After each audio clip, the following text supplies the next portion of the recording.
Welcome. I'm Art Ratke, the publisher of The Informed Entrepreneur, and we're with Brad Scott, the president of the local Southeast Virginia chapter of the Entrepreneurs Organization, or EO.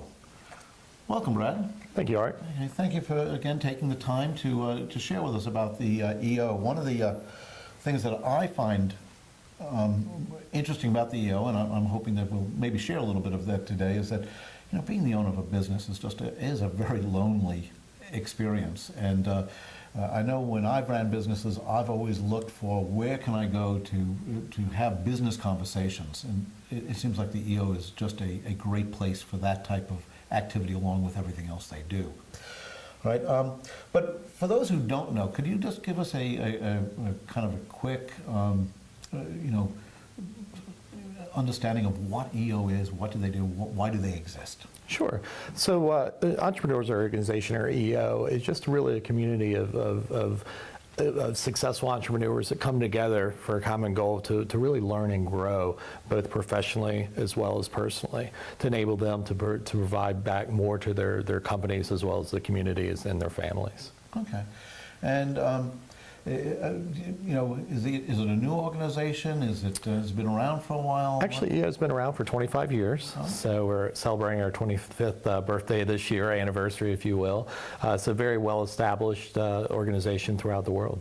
Okay, wonderful. And the local chapter is Southeastern Virginia, so is that mostly Hampton Roads, or does it go out from there? Sure, so we have folks from the peninsula as well as Hampton Roads, so that's really kind of the concentration. We have a couple members from the Eastern Shore as well. Oh, wonderful, okay. And it's a pretty vibrant organization when you think of the quality of the people that are in it. You have about 55 members? Correct, exactly. And growing, which is always a great thing. So we have this chapter of entrepreneurs, but if one was to become a member, what type of activities, what would they be becoming part of? Well, there's several things that we do. One of the things that I mentioned was to learn. So one of our pillars is a thirst for learning, and we do that through local chapter events where we'll bring speakers in that may speak or work with us on a multitude of different aspects of the business, as well as our personal lives and different things like that. So always a thirst for learning. In addition to that, there are larger events where bigger speakers, both nationally as well as internationally. So that's one of the things is the learning aspect. The other thing is actually peer sharing or peer-to-peer in what we call forums. So within our local chapter here, we have several forums where the forums are typically 6 to 10 members, where they get together on a monthly basis in a completely confidential setting to discuss anything that they may want to discuss, highs and lows of the good things that are happening, as well as maybe some things that are troubling that member, and it could be something immediate, as well as, hey, this is something that I'm going to be experiencing in 18 months. What you're able to do is to explain what that topic is, and then share with the group, have them come back and share their experiences on that. Not provide advice. We use something called Gestalt principles, where they don't provide advice of, Art, you need to do this, because it doesn't make you feel well when someone tells you to do something, and especially telling an entrepreneur to do something is different. But Art, what they're able to do is actually do experience share, where the group can say, hey, I've been in that situation, this is what I did, and this is what I learned from it, maybe right or wrong, and it gives that person presenting that topic in a structured format. It gives them the opportunity to listen to different experiences from various companies and various folks from all walks of life, and understand their experiences, and then to assess the situation and make their own decision. Right. Okay. Wonderful. Now, that's a monthly group. Does that group stay together every month, or is it a different group every month? Well, the group stays together for a little more cohesion in that regard. So you have your forums, and we also do chapter events. For that confidential group, one of the biggest things is to speak confidentially. You're not going to be in a group with someone in the same industry as they may be a competitor. Likewise, the group needs to have that trust and respect for each other. Again, another pillar of EO is trust and respect, because you need to be able to confidentially understand that if I'm I'm explaining something to you, that you're not going to go home to your spouse or another friend at happy hour and say, hey, I know this guy, or I know this girl, and really be able to trust and do that. So that's really where the group comes together. Likewise, as you can go through, some of our members have been in the same forum for 6, 7, 10 plus years. So for them to develop that history and understand, to say, hey, remember 8 years ago when you ran into this, think back, how did you handle it then? Right. Okay. I would think, though, also, if you're staying with the same people pretty much, I'm sure there's some turnover, but Sure. pretty much the same people, that although you have the meeting on monthly, I would imagine these people become a resource for you in between those meetings also. Correct. At any given point, anyone can reach out, whether it's just, hey, I just need a quick question. Maybe it's even, I need this particular vendor, I need a referral for somebody, or I'm thinking about doing business with somebody.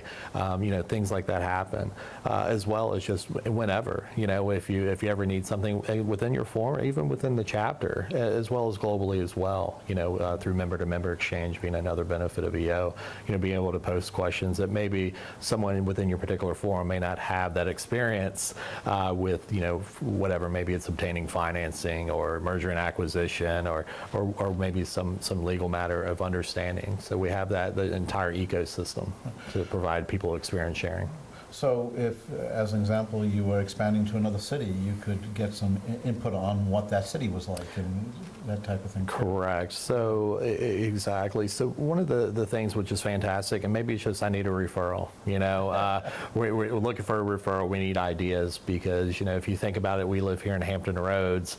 All of our friends and family come in. They want to know where the locals go or wherever you go. They want to understand. And a lot of times that's also good to know. And being a part of that, the EO, the trust and respect, you've been vetted to a point. You're successful as an entrepreneur. You're there to share. There is that confidentiality. I've spent time with folks from Tennessee as an example, and we've had very confidential and candid business discussions and learning from each other. Right. Being at different levels of the within our respective fields. Okay. Yeah, that's wonderful. Then also, just to go back to the learning events a little bit, just because I'm a little, I've been aware of them.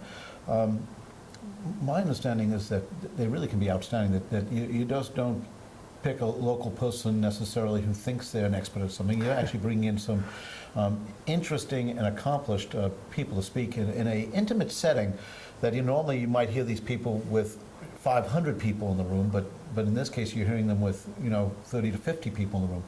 Like I know in the upcoming one, you have somebody who has an interesting history background coming up in September. Is that correct? Lou Fronte. He was involved in a specialized business. Is that accurate? Right. Lou Fronte is a mob boss, and you can look him up. But in short, he was in the mob and was caught and served his time. He didn't turn over any secrets, any confidential business information, if you will. So that kind of the EO creed. Right. So he honored in that sense. His activities were illegal, unfortunately. Yeah, well, right. But with that, one of his biggest things is how to manage, difficult people in an organization, and that's it. So basically he's applying mob rules or the mob business. If you think about it from an organizational perspective, there are a lot of those things, and being able to apply that back to business. There's been other events that we've had where we had some former CIA folks come in and actually talk to us about different things like polygraph and what people say, and analyzing different information, and other folks applying to when they were developing assets in other countries, how when she exited from the CIA, the lady that wrote the book Blowing My Cover, when she exited the CIA, what do I do now? And realize that, wow, the business community, they've been doing this forever. They know how to assess their competition, create assets and sales. So it's very good understanding some maybe non-business things, and being able to apply that to business to help us again learn and grow.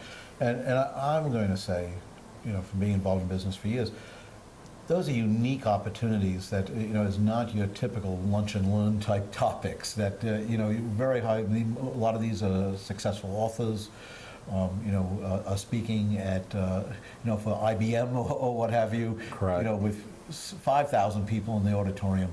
To be able to do it in an intimate setting is just a unique experience. You're exactly right. I remember we had recently had Roger Arnold, economist, very, very well, very intelligent person. And candidly, 5 years ago, if you asked me to go listen to an economist speak, it would not have been on my radar by any means, and probably not even on my radar 5 minutes before walking in the room. We would have tried to be polite to the person who asked you, though. Right, absolutely.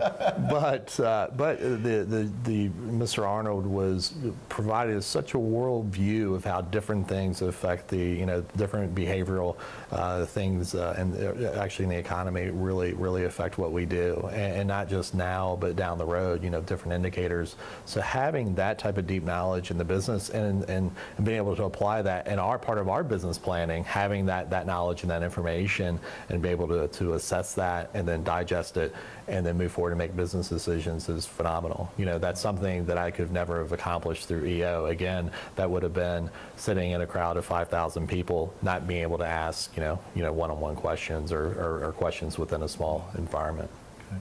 So really, to sum it up, EO is really bringing the resources to the local business owner for them to be able to move their business forward.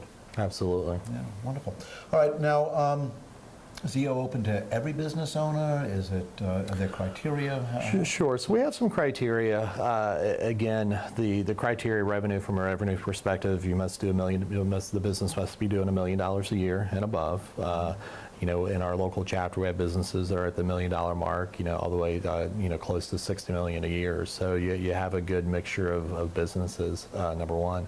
Number two, you also need to actually be the actual founder of the business or founding partner or the controlling shareholder who actively works in the business. So it can't be someone that maybe is a hired gun, if you will, that doesn't understand, when you actually put the shingle on the door, open for business, the stresses that go along with that. Again, having payroll. Absolutely, making payroll, any of those things, and having that group of interconnected peers. One of the things as well that it crosses all industries. We have folks in IT, we have folks in construction, insurance, environmental safety. So it goes all across the board, and what you learn is we all have the same challenges. Maybe a little tweak, and that's where the experience sharing comes in. Yeah, a very successful business person once told me what people may miss is that 90% of a business is identical in every business. The only thing that's different is the end product that we're supplying. Sure. We're all having to hire people. We're all having to market it. We all have to, all that stays the same. The only difference is that 10% of what we're actually producing. Right. Yeah. So one of the challenges that to kind of go through that, the reason what I was looking for in EO was being a business owner and looking for that, kind of that ecosystem, someone that I could go talk to that maybe can have some experience sharing that they went through, rather than calling, the lawyer every 10 minutes or the accountant every 10 minutes, that may not understand, trying to put together that team and being able to pull those folks together in a room and or within your forum and or just within a chapter or outside the chapter, being able to tap into resources to say, hey, I understand you've gone through this, can we do some experience sharing? That was huge for me, being able to do that and being able to understand from a true business perspective, someone that lives and breathes the entrepreneurial life every day, such as I do. Wonderful. All right, let me ask, would it be all right if, I imagine there'll be some people listening to this that will be interested in finding out more. Is it all right if at the end of this video we put up some contact information for people to? Please do. And one of the things that is reach out to us. We'd love to talk with folks, answer any additional questions that they have. And there is an interview process, and it's kind of a two-way interview, if you will. But we are really looking for those folks that are there to really to share information, to do some experience sharing. And there are several pillars to EO that you can take a look at the website that we look for. Folks that are just there to do business networking. That's not the folk that's not the type of person we're looking for. We're looking for someone that's there to help grow themselves personally and professionally, as well as help others do that. Right. I think that's actually an interesting point that we hadn't touched on. This really isn't a place to go and find a business. That's not the purpose of it. Not that something might not happen naturally, but Correct. that really is not the spirit, is to go and look for business. You're looking for knowledge for you can run a better business. Correct. And that's one of the things is solicitation, whether it be for your own business or for your charity, if you will, is very highly discouraged. And that way, because you want to have that comfort level and that trust and respect. And, sometimes it's always a little, you don't want to be in a situation where we're in the same room and a business deal went bad. That's a little tough. Yeah. So it does happen. It does. And so that's where you get to, we try to discourage that. And as you said, things happen naturally. I've done, business with folks, not within my forum, but outside, within my chapter, because I can trust them. I know the ethics that they live by. But with that, again, it's highly discouraged. That was something I approached them, and, we had to talk through it, and they never approached me. All right. Wonderful. Sure. Thank you very much. Thank you. And thank you for joining us. We will post at the end of this video contact information if you'd like more information. Thank you.